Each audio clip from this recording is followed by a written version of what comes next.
In today's programming tutorial, we're going to be going over how to create and retrieve cookies in JavaScript. So here I've got a basic web app set up. We've got index.html hooked up to index.js. So if we head on over to our application tab, you can currently see we've got no cookies under our local host here. And essentially, we're going to just go ahead and create the key value pair, key equals 1, 2, 3, 4, 5. Go ahead and refresh. You can see it popping up under here.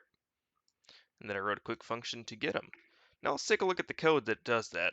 It's pretty simple. So here's our index.js. Essentially, all you need is a document.cookie, and I've set it up to grab the value out of that input box.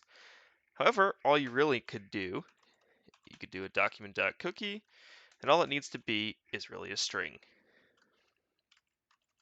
You can set it to whatever you want. You just need to set it to a key value pair. So obviously key equals value.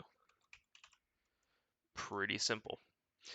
The next thing you can do is to get cookies with a document.cookie, and that will just return all the cookies in the thing